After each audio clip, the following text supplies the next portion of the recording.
Episode keempat, kecurigaan yang membara. Rumah agam itu kembali sunyi selepas pengkebumian nenek mereka. Namun di sebalik kesunyian, riak gelombang mula bergoncang. Farid, Hafiz, dan Imran semakin kerap bertandang, mendesak ayah mereka menulis wasiat dengan segera. Pertemuan mereka sering berakhir dengan pertengkaran. Di mata mereka, seorang maid bernama Nadia semakin mencurigakan. Hanya dia dibenarkan menjaga Tan Sri Idris yang uzur. Dalam banyak-banyak maid, kenapa dia seorang saja yang dibenarkan menjaga datuk kita? Kata Imran dengan nada sinis. Dari situ, tiga beradik itu mula berkomplot.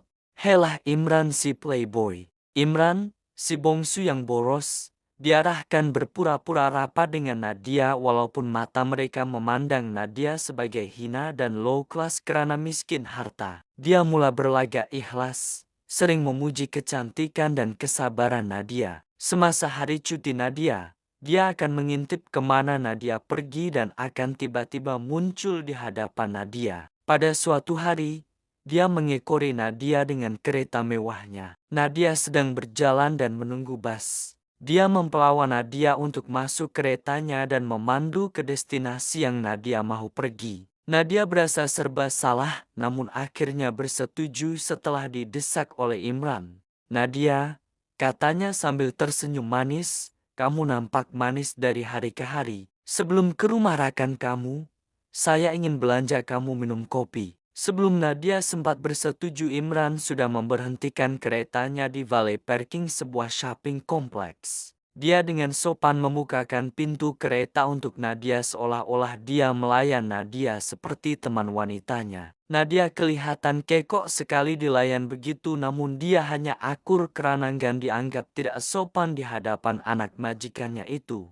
Imran kemudian coba merasuah Nadia dengan menawarkan untuk membelikan hadiah lipstik dan minyak wangi dari sebuah butik mewah di dalam shopping kompleks itu. Namun Nadia menolak dengan sopan karena mengatakan dia tidak pandai bersolek dan bergaya. Kemudian Imran mengajak Nadia minum di sebuah kafe. Di situ Imran mula mengorek rahasia. Aku yang kagum dengan kamu. Ayah nampak gembira dan tenang dengan kamu. Aku cuma nak tahu, apa sebenarnya petua kamu? Kami pun ingin tahu karena dengan kami anak-anak kandung, dia marah. Dia coba mengorek rahasia dengan kisah sedih tentang ibu mereka. Kalau ibu tahu ayah lebih percayakan orang luar daripada darah daging sendiri, hati dia pasti hancur. Hati ibu sudah lama hancur dengan perbuatan silam ayah. Kini ayah tambah lagi. Nadia hampir terperangkap dengan cerita sedih Imran.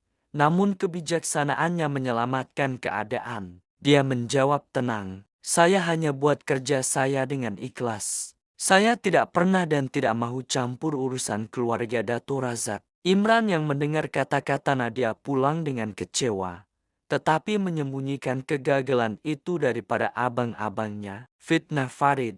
Farid, anak sulung yang penuh ego, tidak sabar. Dia merancang fitnah kejam. Dengan uang, dia mengupah salah seorang maid untuk mengiyakan cerita bahwa Nadia memasukkan racun ke dalam makanan Tan Sri Idris. Aku nampak dia letak sesuatu dalam sup itu, kata maid yang dibayar, berpura-pura yakin. Pemandu pribadi dan maid lain mula percaya. Gosip merebak pantas. Hari itu, ketika Dato' Razak berada di pejabat, tiga beradik itu berpakat menghalau Nadia keluar. Farid menjerit di ruang tamu. Keluar dari rumah ini. Kami tahu kamu coba bunuh datuk kami. Kamu tidak layak berada di sini. Hafiz menambah dengan nada dingin. Kamu hanya maid. Jangan berlagak seperti ahli keluarga. Kami tidak akan biarkan kamu rampas amanah ini. Nadia yang tiada pertahanan hanya mampu membawa bagnya keluar dengan air mata bergenang. Dia kembali ke rumah sewarakan baiknya.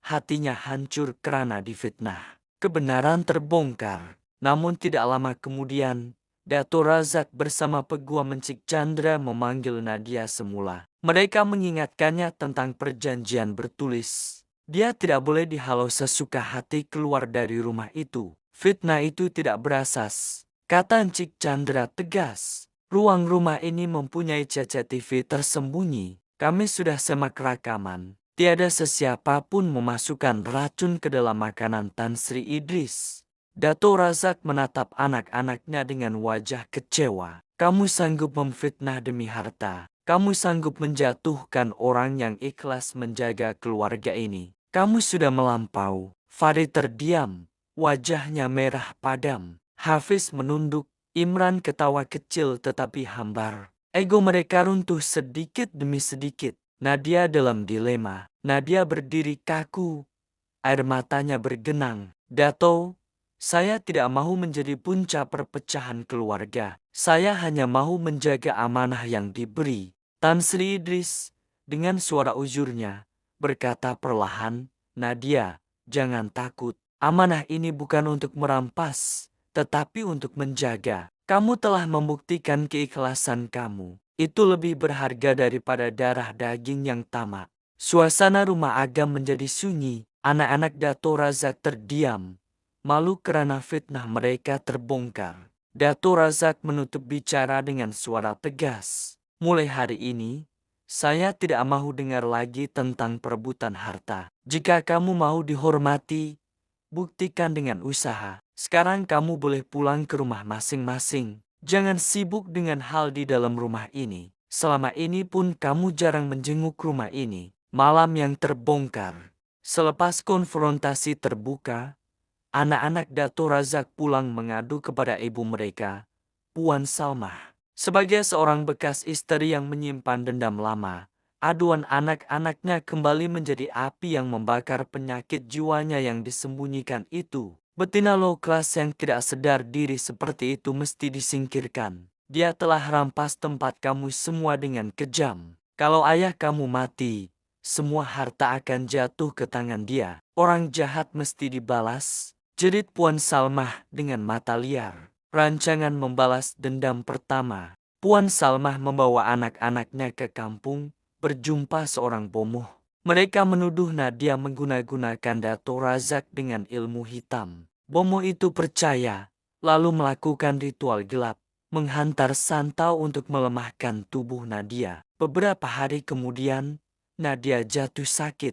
Tubuhnya lemah, muntah darah di bilik kecilnya. Namun Dato Razak segera bertindak, membawa Nadia berobat dengan pengamal perubatan tradisional yang lebih handal. Dengan doa dan ikhtiar, Nadia berjaya diselamatkan. Fitnah toksik. Sebaik sahaja mendapat berita bahwa Nadia tidak meninggal dunia, Puan Salmah bertambah berang dan tidak puas hati. Dia mula menyebarkan cerita toksik kepada saudara mara jauh Dato Razak. Dia menuduh Dato Razak sudah ditawan oleh seorang maid miskin. Kononnya Nadia menggoda dan merancang untuk merampas harta keluarga. Tidak lama kemudian, saudara mara datang tanpa diundang ke rumah Agam. Mereka menyerang Nadia dengan kata-kata pedih.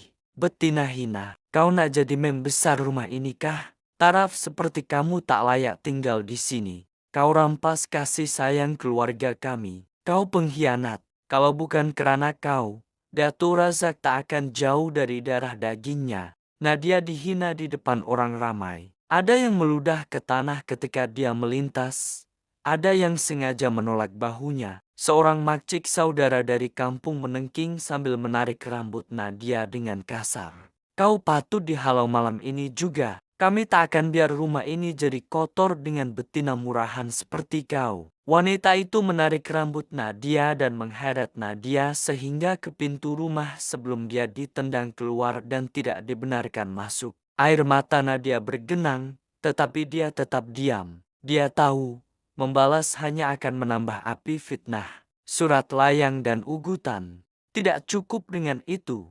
Dato Razak yang ketika itu bekerja di pejabatnya mula menerima surat layang. Surat itu ditulis dengan huruf besar, penuh ugutan. Jika kamu tidak memecat Nadia, perniagaan kamu akan hancur. Kami akan sebarkan cerita bahwa syarikat kamu dikuasai oleh seorang perempuan miskin hina yang menggunakan ilmu hitam ke atas kamu. Pelanggan akan lari, pelabur akan tarik diri. Dato Razak menggenggam surat itu dengan tangan bergetar. Beliau tahu ini bukan sekadar fitnah keluarga, tetapi serangan terhadap empayar perniagaannya. Penderitaan Nadia Nadia semakin tertekan. Dia bukan sahaja sakit akibat Santau, tetapi kini dihina oleh saudara mara yang ramai, difitnah oleh bekas istri Dato Razak, dan menjadi puncak ugutan terhadap syarikat besar. Dia juga dipersalahkan di atas perpecahan keluarga itu, walaupun sebenarnya keluarga itu sudah lama retak sebelum kedatangan Nadia ke rumah itu.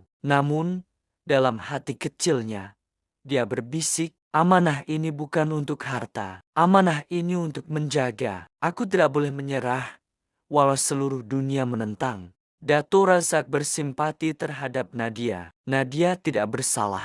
Dia yang menjemput Nadia tinggal di situ sama seperti pekerja-pekerjanya yang lain. Namun Nadia difitnah oleh anak-anaknya sendiri yang cemburu dan bekas istri yang toksik. Nadia, kamu diuji dengan fitnah yang dahsyat. Tapi ingat, kebenaran akan terbongkar. Caca TV, saksi, dan doa akan melindungi kamu. Jangan goyah, kata Dato Razak kepada Nadia. Rumah Agam bergema dengan suara fitnah, ugutan, dan penghinaan. Tetapi di tengah badai, Nadia tetap berdiri, walaupun tubuhnya lemah. Dia tahu, penderitaan ini bukan sia-sia. Setiap air mata adalah bukti bahwa amanah bukan sekadar kata-kata, tetapi perjuangan melawan ketamakan, dendam, dan kebencian. Dan di kejauhan, Puan Salmah merancang langkah seterusnya, tidak sadar bahwa kebenaran perlahan-lahan sedang menunggu untuk membongkar segala kejahatan. Bersambung ke episode yang akan datang.